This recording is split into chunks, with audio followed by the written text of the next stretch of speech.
E para analisar os temas que marcam o dia e que marcaram esta semana, são meus convidados Diogo Oliveira e Leonardo Espírito Santo. Ambos, boa tarde e sejam bem-vindos a este fecho de contas. Diogo, começando por ti e pela pergunta ou pela questão que todos esperam hoje, que é: que decisão é que te parece que a Fitch vai tomar? Vai jogar mais pelo seguro e manter o rating português tal como está, ou poderá ser a primeira agência entre as principais a tirar de vez e 3 anos depois o rating português de lixo? Boa tarde.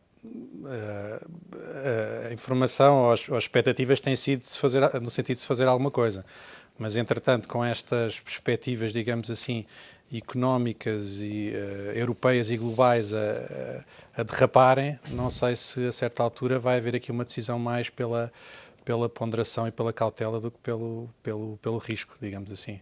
Isso poderá significar deixar tudo na mesma? Sim, mas é uma incógnita, obviamente, mas que é facto é que têm surgido no ar alguns informações e dados que ajudam a contrariar a hipótese da mudança. Um dos argumentos a favor é o facto de Portugal ter saído com, podemos dizer, relativo sucesso destes 3 anos de ajustamento ou de presença da Troika. Pois, eu penso que poderá ser um argumento válido. Eu acho que é esse argumento que tem sustentado a expectativa de que as coisas iriam começar a mudar em termos de análise de crédito. Agora, a nível global, não é? A nível europeu, a nível global, as informações e os dados económicos, ou as expectativas, digamos assim, de dados económicos, não estão a ajudar muito nesse sentido. E Portugal é, obviamente, um país pequeno e uma economia aberta e sofre com o mal de todos. E sendo assim, isso são, no fundo, informações que vêm contra a maré do que seria o aspecto isolado de Portugal em todo o programa de ajustamento. Leonardo, se tivesses que atribuir uma probabilidade de Fitch subir o rating português ou melhorar o rating português, que probabilidade é que atribuirias? Eu não vou traçar com um número, mas diria que esse número é... É mais provável mexer ou ficar quieto? Acho que é mais provável ficar quieto. A Fitch neste momento já é a agência com o melhor rating para Portugal. Subiu o Outlook para positivo em abril. Se olharmos mesmo para o mercado, onde realmente Portugal tem melhorado imenso, mas mesmo assim a yield que transacionam a dívida pública portuguesa ainda não é propriamente é muito melhor, é verdade, mas ainda não é... Esta semana baixou a barreira dos 3%. Estão nos mínimos históricos, mas se virmos em termos de spread, esse spread é mais consistente ainda com duplo B+, que é onde está, no fundo. Portanto, eu diria que acho difícil que a Fitch se antecipe não só às outras duas principais agências, isso poderia fazê-lo, mas se antecipe até mesmo à própria leitura que o mercado faz. Portanto, acho que isso provavelmente vai acontecer, caso, enfim, desde que as coisas se mantenham como estão e Portugal continue com um novo orçamento também comprometido com a disciplina orçamental, com os targets orçamentais. Isso irá provavelmente acontecer, vamos deixar de ser lixo, mas eu diria que será um bocadinho mais para a frente no tempo. Ainda assim, partindo desse cenário hipotético de uma subida, de uma melhoria do rating português, poderíamos ter aqui uma enorme vantagem, que é o facto de vários fundos que agora estão proibidos de entrar ou de comprar dívida portuguesa devido ao rating que lhe é atribuído, poderiam começar a entrar e aí poderiam começar a fluir de outra forma e poderíamos ver estes juros também a caírem ainda mais. Iriam descer mais, com certeza. Se bem que a primeira agência não é ainda suficiente para trazer alguns investidores, alguns índices onde a dívida pública portuguesa passaria a entrar, mas o maior efeito seria quando tivéssemos uma segunda agência a considerar Portugal também fora do nível de junk. Mas seria, obviamente, um passo muito positivo, que eu acredito que venha a acontecer. Agora, provavelmente um bocadinho mais tarde. Quando, Diogo? Início de 2015, mais próximo das legislativas de 2015, também a questão política, sabemos, e foi importante também durante estes 3 anos de ajustamento. Foi com certeza, e agora espera-se, enfim, uma pequena alteração, não é? Ou se não, pelo menos, agora há uma certa incerteza relativamente ao futuro do país nesse aspecto. Ainda aqui há poucos dias houve uma alteração do líder do principal partido da oposição, criando expectativas depois para o futuro em relação a isso. E, portanto, se tivesses que falar numa data, provavelmente antes de 2015 será difícil. Também não querendo avançar assim com grandes expectativas, eu diria que era difícil, até porque estamos quase a acabar o ano. E agora depois entra também um período, enfim, festivo e com enfim, as coisas andam assim um pouco mais paradas pelo que antes do princípio do ano, eu diria que se calhar a probabilidade é pouca. Tivemos uma semana que, e olhando para a Bolsa Portuguesa, que à partida e na segunda-feira se calhar ninguém diria que a semana iria ser como foi, ou seja, com o PSI 20 no último dia da semana a atingir mínimos de 2010, a Portugal Telecom a atingir mínimos históricos de sempre.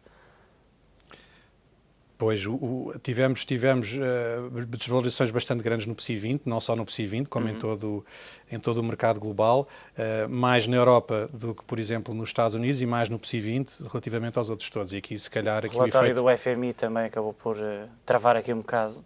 Sim, nós vimos ontem, por exemplo, aquilo que foi uma série de confrontação de opiniões de opinion leaders, digamos assim, ao nível do BCE, do FMI, e do próprio Ministro das Finanças alemão, que endureceram o discurso e em que as principais diferenças, digamos assim, do que se tem vindo a ouvir é o endurecimento do discurso e o facto de todos estes players terem todos falados na mesma altura.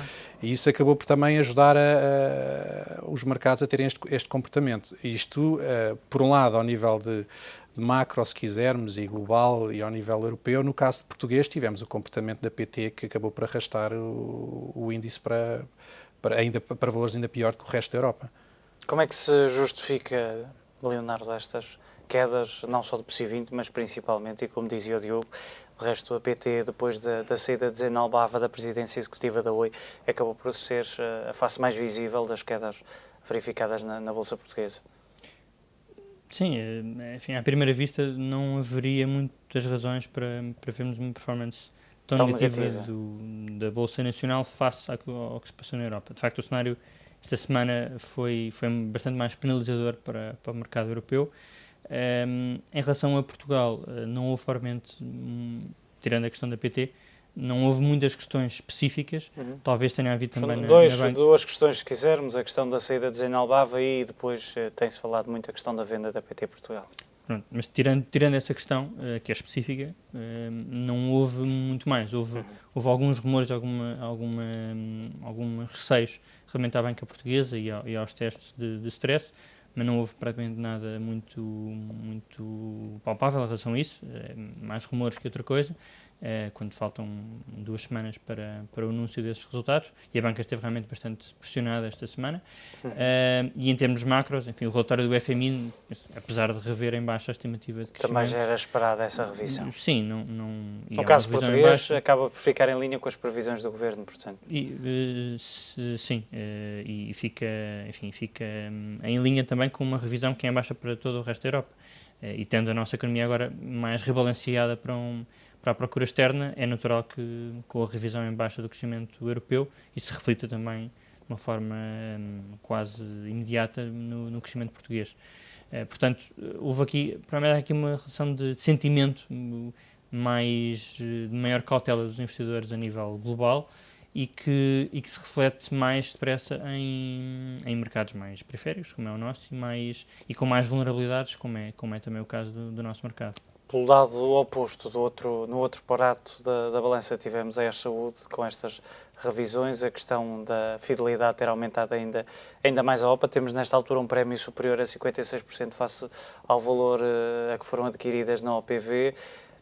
De alguma forma, e é uma questão que se divide no fundo em duas, que é, por um lado, poderemos, e essa questão que te coloco, poderá ser positivo para o mercado português, o facto de haver interesse pelas empresas e também sabemos que muitas delas estão a preço, entre aspas, de saldo, mas por outro lado a forma como tivemos esta sucessão de revisões, de ataques, de umas empresas a dizerem que a oferta feita por outras era ilegal e depois acabou por se verificar e a CMVM a dizer, também poderá limitar a entrada futura de empresas que estejam interessadas em adquirir empresas nacionais. Enfim, a questão legal é sempre discutível. Eu diria que não. Acho que é ótimo que haja exemplos destes no mercado português. Eu só diria que é pena que provavelmente é uma empresa que vai provavelmente sair de bolsa e, portanto, enfim, o que se ganha no início do ano vai sair de mercado, mas penso que, como um todo, isto é uma história de sucesso, uma história de interesse de investidores estrangeiros num ativo com enorme potencial e enorme interesse, passa o pleonasmo, portanto, acho que no caso da Espírito Santo de Saúde é uma história de sucesso e contribui positivamente para a imagem do mercado português, apesar dessas questões legais. Acho que não é o suficiente para ter uma opinião contrária. Agora é um caso que é relativamente isolado, não é? Apesar de também termos o CTT, que também é um caso de sucesso e é um ativo que se mantém com esse potencial, mas são casos cada vez mais raros e o PSI 20 acaba de ficar cada vez mais estreito, mais curto. Essa é uma questão interessante, Diogo, para analisarmos, porque há quem brinque já com esse facto, porque o PSI 20 atualmente tem 18 cotadas, portanto, em bom rigor, seria o PSI 18, e a verdade é que também, pegando naquilo que o Leonardo dizia, possivelmente a Espírito Santo Saúde irá sair de bolsa e depois é preciso também encontrar, e sabemos que a bolsa acaba por ser uma forma alternativa de financiamento às empresas, mas com cada vez menos empresas na principal bolsa nacional, acaba por perder ainda mais o interesse. É óbvio, mas temos também temos que verificar que o mercado é pequeno, não é? O mercado... Nós não podemos ver que o principal índice tem 20, quer dizer, 20 agora já tem 18, mas a dimensão do mercado é esta mesmo. Os casos que referimos agora são casos que são isolados e cada vez menos, e contra isso não há muito a fazer. Temos que provavelmente chegar a essa conclusão, que não há...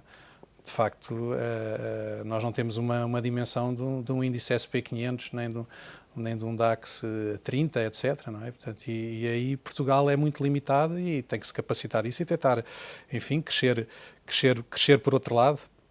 Olhando para a questão da saúde, parece que este preço, e se compararmos com os 3,20€ da OPV, 5,01€, poderá ser exagerado. O preço de mercado é o preço de mercado. De facto, foi uma dinâmica muito grande, num curto espaço de tempo. Estamos a falar de sensivelmente 6 meses. Sim, isto para quem investiu realmente foi uma cartada de sucesso, mas isso revela isso mesmo, revela o interesse de vários players nesta empresa. A volatilidade foi bastante grande nos últimos tempos, os investidores sempre a anteciparem propostas cada vez melhor, o preço a refletir cada vez isso, e agora os 5,01 de facto mostram que para quem investiu estava certo. Há pouco falávamos, Leonardo, da questão do Washington, na questão de Mário Draghi versus Alemanha versus Wolfgang Schäuble. Esta guerra, ou se quisermos esta diferença de posições e de opiniões, deveria estar sanada nesta fase do campeonato, se pensarmos as taxas de juros, por exemplo, são baixas, as economias do euro não conseguem ainda crescer de forma sustentada, algumas estão inclusivamente em contração, outras estagnaram. Não seria já momento, mais do que nunca, de haver uma convergência de ideias, de opiniões e, acima de tudo, daquilo que passa para fora? É sempre difícil na zona euro, na União Europeia, na zona euro em particular, de haver consensos. E aqui eu penso que é um pouco mais daquilo que temos vindo a presenciar desde 2010, desde o início da crise dos soberanos, em que a Alemanha tenta radicalizar um bocadinho mais o discurso e tenta ser o fator de impulso a reformas estruturais. E enquanto houver um crescimento que seja anémico, e isso significa que há tensões e há problemas dentro da zona euro, isso é um argumento que a Alemanha tem para tentar puxar mais por essas reformas estruturais. Porque se estivéssemos num cenário de crescimento num cenário em que tudo fossem rosas, seria muito mais difícil de impor essas reformas. Normalmente se diz aos países do sul da Europa, claro que não são apenas esses países que deverão fazer reformas, até na própria Alemanha, mas enfim, é um discurso que deveria ser mais aberto à restante zona euro, mas isto no fundo, como digo, é mais do mesmo, acho que não é nada de novo. A Alemanha continua a tentar pressionar todos os seus parceiros no sentido de fazer mais reformas. Aliás, esse discurso também é partilhado pelo próprio BCE, que também tem repetido à exaustão que não pode fazer todo o trabalho sozinho. A política monetária sozinha não será suficiente. É necessário que os governos também contribuam através dessas reformas. Aliás, foi isso mesmo que foi dito ontem novamente em Washington. Serve apenas a política monetária para dar algum tempo ou para ganhar tempo aos políticos? Quer dizer, nós estávamos todos e estamos a contar que o BCE fosse quem resolvesse a situação. Começámos a ver que, portanto, havia uma certa margem de atuação que ainda poderia ser utilizada antes de chegar aos níveis de alerta por parte da Alemanha. Mas o que é facto é que o problema é que, além dessas medidas demorarem tempo a ser implementadas, os efeitos estão a ser muito, muito fracos. E a certa altura começamos, quer dizer, os grupos estão todos a ficar bastante preocupados. E basicamente o que eu acho é que o que vai acabar por acontecer é que, por mais que haja esta pressão da Alemanha, eu acho que vão ter que ser os governos a atuar.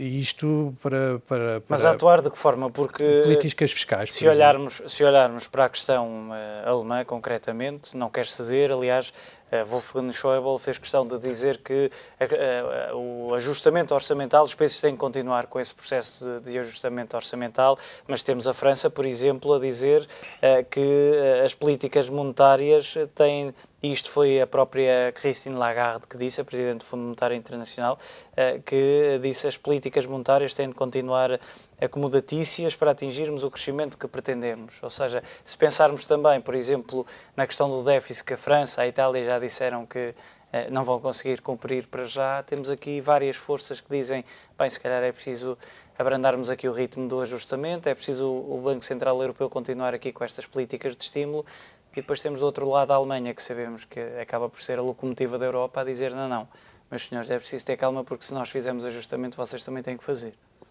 O BCE já não tem muito mais que fazer, ainda tem algumas medidas mais fortes para atuar, mas não vai poder fazer muito mais. E resta quase só a compra de obrigações. Por isso é que eu acho que, no limite, a flexibilização vai ter que vir do lado dos governos e das políticas fiscais. Eu acho que a Alemanha aí não vai ter muito mais. E se esta estagnação continuar, eu acho que vai ser a única hipótese, vai ser os países começarem a aplicar medidas de crescimento mais, digamos assim, mais dinâmicas. Porque é óbvio que a Alemanha tem razão a apontar, quando aponta que de facto as medidas estruturais e as reformas estruturais são indispensáveis. Agora, vemos esses sinais da França, vemos os sinais da Itália, por exemplo, em Portugal. Em Portugal, agora...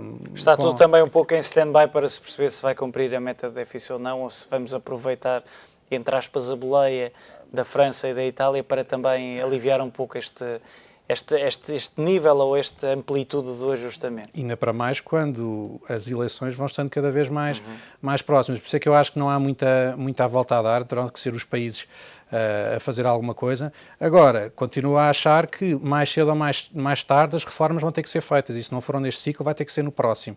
E os investidores vão ter sempre essa, digamos assim, essa pulga atrás da orelha, sabendo que a Europa, para um dia querer ter um crescimento sustentado, vai ter que reformar muito mais do que fez neste período agora dos últimos anos e nesta altura agora que cada vez é mais difícil fazê-lo, até por questões políticas, como vimos, e etc. Portanto, estas reformas que não se fizeram agora, que eu acho que dificilmente se vão fazer, vão ter que acabar por aparecer num futuro, caso a Europa pretenda de facto entrar numa fase de crescimento. Leonardo, também partilhas desta opinião de que terão que ser os governos daqui para a frente e não apenas o BCE, porque sabemos que o grande trunfo, a grande bazuca de Mário Draghi, ou a grande medida, resta praticamente só uma, que é a compra de obrigações soberanas dos países e provavelmente não vai querer gastá-la já sem perceber se efetivamente terá ou não o resultado. Poderão estas medidas, se concordas, não sei se concordas, mas se concordas, poderão estas medidas, e estou a citar o Diogo, mais dinâmicas, deixar numa espécie de segundo plano o ajustamento tão austero, tão agressivo? Eu acho que vai ter que acontecer tudo um pouco e tudo ao mesmo tempo.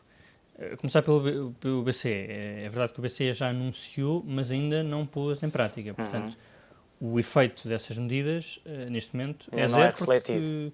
É só mesmo, não é zero só na questão da confiança, porque, em termos práticos, o BCE ainda não começou a comprar ativos. Portanto, em primeiro lugar, esse efeito mais expansivo da política monetária ainda não se deu e, portanto, esperemos que se venha a dar.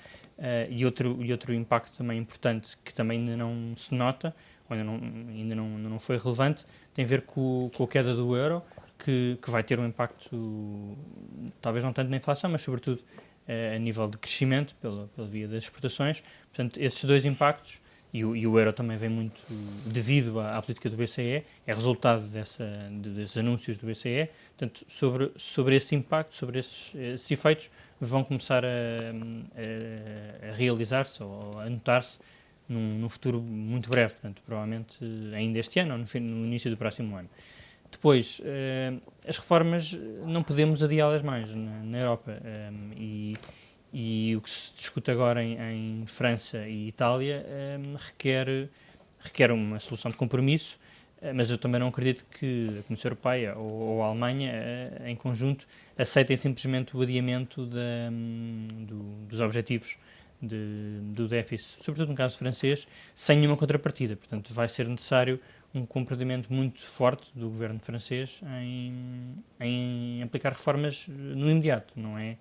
Não são promessas para reformar quando o crescimento o permitir. Tem que ser reformas já hoje. Elas podem ser dolorosas, mas elas têm que ser feitas hoje. Já deviam ter sido feitas e não podem continuar a ser atrasadas. Quando isso acontecer também, e a discussão também é por aí, a Alemanha começar a flexibilizar a sua própria política fiscal. De facto, não o tem feito, mantém o discurso de um rigor que aos olhos aqui do sul da Europa é exagerado, mas, enfim, é como dizia há pouco, acho que a Alemanha só o fará depois deste passo intermédio de... Mas parece que Draghi também, e pegando nesta conferência em Washington, deveria, nesta altura, também dar a entender que tem-no feito, é verdade, mas sempre de uma forma muito, parece-me, subtil. Eu lembro-me, por exemplo, há 2 ou 3 semanas, dizia que as medidas do BCE, ou que estava desiludido ou desanimado com o impacto das medidas, porque efetivamente as economias não estavam a dar sinais de recuperação. Deveria falar, o discurso de Draghi devia ser um pouco mais duro agora e mais direcionado para os governos, ou é este o tipo de discurso? Sabemos que, por norma, é o tipo de discurso que o mercado tem gostado nos últimos anos, mas... Sim, também é uma questão de mandato, não é? A questão ao BCE não cabe gerir a política fiscal. Isso é o papel dos governos. Portanto, aí o mandato do presidente do BCE nem sequer é limitado. Portanto, ele pode fazer, no fundo, aquilo que faz, que é referir essa questão, mas não está nas mãos do BCE, está nas mãos dos políticos europeus. Portanto, enfim, eu acho que daí enfim, é sempre criticável o discurso do presidente do BCE, mas eu acho que tem sido o mais correto possível, tem sido referir aquilo que os governos deverão fazer. E da parte do BCE, a verdade é que também os mercados têm contato com o BCE e o BCE tem acabado por entregar aquilo que os mercados têm exigido, com algum atraso talvez, mas se compararmos a presidência do Mário Draghi face, por exemplo, à do presidente anterior do Jean-Claude Trichet, acho que é óbvio que a atitude é perfeitamente diferente. Diogo, aos poucos o Fundo Monetário Internacional tem vindo a dizer que é preciso aumentar o investimento, é preciso... E curiosamente vai contra aquilo que, por exemplo, no caso português, era dito pela Troika, da qual o FMI fazia parte. Agora, parece que tem vindo por fora e filo durante estes 3 anos também, obrigava a uma coisa no país, mas depois à margem vinha dizer, se calhar, é preciso aliviar aqui algumas medidas para potenciar o crescimento. Foi de resto isso que disse ontem a Christine Lagarde, a dizer que são precisas novas políticas para o mundo sair do buraco da grande recessão. Há umas semanas tinha dito que havia alguns países que poderiam optar pela via do investimento público, nomeadamente Estados Unidos e Alemanha, mas depois outros países aqui à volta subentenderem também que poderia ser para si essa mensagem. É isto que o FMI tem feito aos poucos, ou seja, está a palpar terreno, está a ver até onde é que estão disponíveis as várias frentes ou as várias fações, como dizias há pouco, para perceber se, uma vez que o ajustamento per si não funciona, vamos juntar-lhe aqui algumas das questões do passado que foram vistas muitas vezes como erros, mas que acabam por, quando se quer crescimento imediato, acabam por ter um resultado mais rápido. Pois é, o FMI vai fazendo um pouco de polícia bom e polícia mau em diferentes momentos do tempo, mas era aquilo que eu dizia. Eu acho que há alguns sinais, e nomeadamente os sinais do FMI, de que poderá haver uma flexibilização ao nível daquilo que tem sido o ambiente digamos assim, de austeridade e antipolíticas de crescimento. Eu acho que esses sinais do FMI justificam aquilo que eu dizia há pouco, que de facto uma das soluções poderá ser mesmo permitir aos governos, de facto, uma atitude mais pró-investimento, mais pró-política fiscal, mesmo com a oposição da Alemanha, porque se de facto estas medidas que o BCE está a tomar, de facto, não surtirem efeito, dá-me a ideia que esse acabará por ser o único caminho para relançar a Europa. E aí esquece o passado, por exemplo, no caso português, lembro-me que se falou sucessivamente sobre a questão das grandes obras públicas, do investimento público, que serviu para endividar ainda mais o país. Bem, provavelmente não será com essa dimensão, mas também não acredito que o discurso de austeridade e de consolidação orçamental se consiga manter até ao nível dos governos e ao nível digamos assim, da opinião pública, se consiga manter quando a economia está simplesmente estagnada ou em riscos de Vai ser recessão. uma questão de tempo também, perceber se nos próximos meses as economias do euro, neste caso, começam a dar sinais de maior recuperação. Se não acontecer, aí podemos entrar nessa... Se não acontecer, eu acho que os governos, até por uma questão, digamos assim, muitas vezes, não digo eleitoralista, mas há uma série de fatores que podem ajudar, de facto, a que essa flexibilidade seja conseguida como uma forma, digamos assim, de último recurso e justificando justamente a mudança de discurso, do discurso da austeridade para um discurso de crescimento. Portanto, eu acho que essa mudança consegue-se fazer se os cidadãos dos países verificarem que, de facto, não estamos a ir lá nenhum neste momento da forma como estamos digamos assim, a ir. Portanto, essa poderá ser digamos assim, uma forma de salvar a face e permitir justamente estas políticas mais orientadas para o crescimento. Vai ser uma questão de tempo, Leonardo. Esperar aqui mais um bocadinho e, de resto, Mário Draghi, pegando naquilo que te dizia há pouco, tem-se mostrado também um pouco impaciente, porque, efetivamente, os números têm sido desanimadores. Poderemos ter aqui uma questão de tempo, como te dizia, para que os governos optem por esta via e sejam, entre aspas, deixados a fazê-lo pelas grandes instituições internacionais, precisamente por causa destes números. Sim, a impaciência do Presidente do BCE também é muito com os governos por não avançarem com essas reformas. Porque é sempre um tema um pouco difuso, não é? O que é que são as reformas? Podem ser aprovadas alterações a certas leis, mas depois até que ponto é que isso é realmente uma reforma estrutural? Portanto, é um tema que não é fácil de avaliar e de seguir. Mas a verdade é que a Europa tem sido muito pouco reformista e, sobretudo, se olharmos para o caso francês, em que diria que nada mudou e o melhor resultado para ver que nada mudou é a performance da economia francesa, que é um zero redondo, sobretudo agora este ano, é um zero. E há realmente uma necessidade enorme de fazer reformas. Isso leva tempo, é verdade. Mas também me parece no caso francês que este governo, que é realmente recente, o novo governo empossado recentemente, terá uma índole mais reformista. Portanto, também há aqui uma perda de, chamemos-lhe, legitimidade por parte dos vários governos para fazerem essa... E se olharmos, se calhar, mais para os periféricos, quando se pede mais ajustamento, mais austeridade, começam a perder alguma dessa legitimidade se olharmos para os últimos anos. E se falarmos, por exemplo, de países como Portugal. A questão da legitimidade ela é democrática, não é? Com as eleições. No caso português... legitimidade no sentido perante os contribuintes, passa a expressão, perante o povo. Pois, eu acho que a legitimidade que os governos têm vem das urnas. Portanto, claro que os ciclos eleitorais não podem ser de ano a ano, e também é verdade que muitos governos, e isso é óbvio, têm um determinado discurso, e não é só em Portugal, têm um determinado discurso para eleições, e depois, assim que tomam posse, alteram totalmente o seu foco da sua política. E isso aconteceu em Portugal seguramente, e também noutros países, e por exemplo o caso francês que eu referia também é outro bom exemplo, que este novo governo não vai seguir nada do discurso que foi há 2 anos atrás da eleição do Presidente Hollande.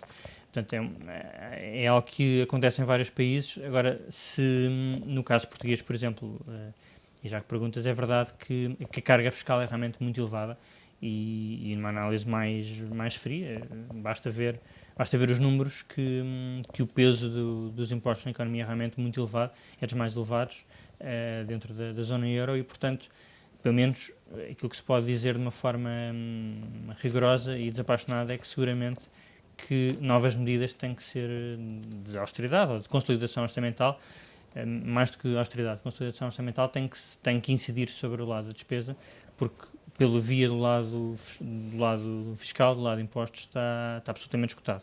Isso também não só em Portugal, mas em Portugal é provavelmente um dos melhores exemplos disso mesmo. Muito bem.